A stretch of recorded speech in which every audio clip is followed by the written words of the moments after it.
Namaste and welcome to Nanadegula channel. Today we will go through one of the philosophies called Prachina Nyāya. Prachina means old, ancient Nyāya. That was also a school. There was a school of logic and philosophy. Let us go through some of the details of that Prachina Nyāya. This was one of the 6 orthodox schools of Hindu philosophy.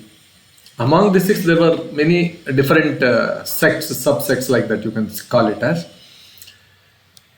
So this particular ancient Nyāya, Prachina Nyāya, was basically known as the school of logic and epistemology. This philosophy emphasized for anything, rigorous reasoning, very strictly reasoning and systematic analysis to arrive at the truth. What is truth? To be understood, it was very systematic. This was propounded, established by sage Gautama, and he is also known as Akṣapāda.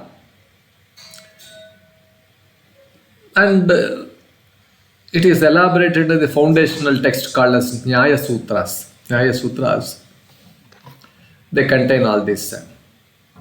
So the important concepts of Nyāya philosophy were,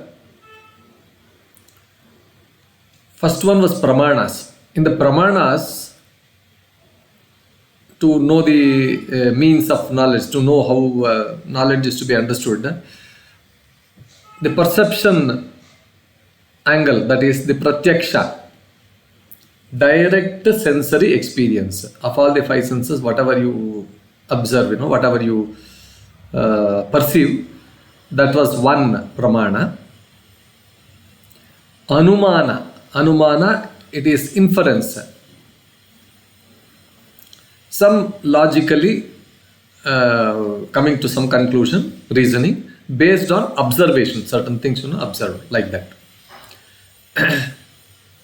Then Upamāna means comparison between two similar things, like that. Knowledge gained through analogy, that is one. And then Shabda Pramāṇa, verbal testimony. See, verbal testimony was very quite acceptable those days. That means if somebody says, if you get an information from a reliable source, very reliable source, trustworthy source, which included scriptures. Scriptures are said to be a reliable source of knowledge, very authentic, trustworthy, reliable source of knowledge. So this was considered as one of the Pramāṇas for arriving at the truth, for arriving at the understanding of a particular aspect. So Anumāna was also very quite famous. It was central to Nyāya because it was very like the thing. So it draws conclusions based on some observed data and reasoning. See, for example, observation is very familiar example that is being given is when there is a smoke, there will be fire. So fire will emanate when something is burning. Smoke comes out. The smoke doesn't come on its own. The smoke doesn't occur without fire. So these two are some kind of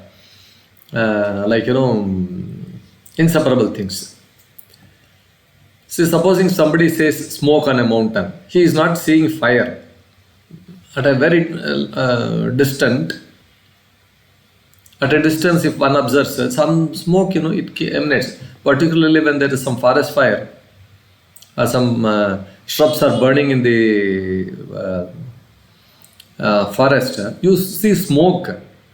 You don't see the actual fire, that red fire. So this smoke means there is fire in the mountain. This kind of an analogy is given. Then tarka. Tarka means debate and logical reasoning. See, Nyaya places significant emphasis on tarka. Tarka are reasoning to resolve doubts and analyze philosophical questions. Somebody asks some questions, it is put to debate whether that is correct or not, whether it is not correct, incorrect. So based on all the arguments, these arguments are based on observations only. Based on these arguments, it is decided whether it's true or not. This tarka was very much in use.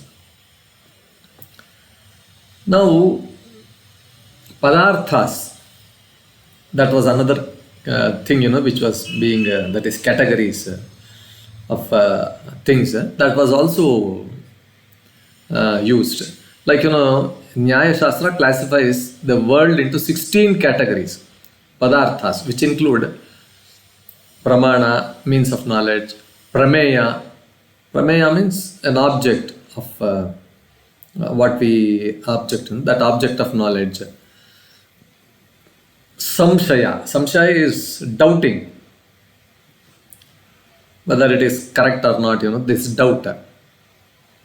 Then prayojana, that means usefulness or purpose of that. This was also used. Of course, all these philosophies, the ultimate goal was liberation, that is moksha. The ultimate goal of Nyaya is liberation. All schools of thoughts, they are they want liberation, but their means is in different ways. They go in different ways. And here also they say it is achieved by removing ignorance, avidya, through true knowledge, that is gnana. Gnana means true knowledge. So this Nyaya, this Indian logic, laid the groundwork for the development of you can say the ancient Indian logic and debate systems. So this influenced other schools also, like Buddhism, Jainism, Vedanta, all these things. This Nyaya,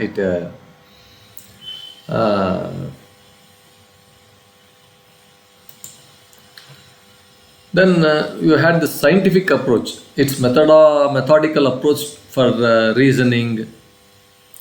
After all, science is a systematic approach to learn a subject. Observation, which depends upon reasoning, observation, verification. All these aligns with modern scientific principles, scientific approach. Then practical applications. This Nyaya focus on debate and reasoning made it a practical tool for resolving disputes and establishing truths in various fields, including theology, law, and all. So these were all, of course, from the viewpoint of philosophy, it is different. From the general Vyavaharika Gnana also, this Nyaya was very much being used. All these tools were used to arrive at the truth. So, although this Prachina Nyāya, it evolved into Navya Nyāya also, new logic in the medieval times. It was called as, because some refinements were there. But the core principles remain the same. Navya Nyāya expanded on a very logical framework to address more complex metaphysical and epistemological issues. The school of Nyāya exemplifies how reason and inference are critical tools. See, Nyāya, how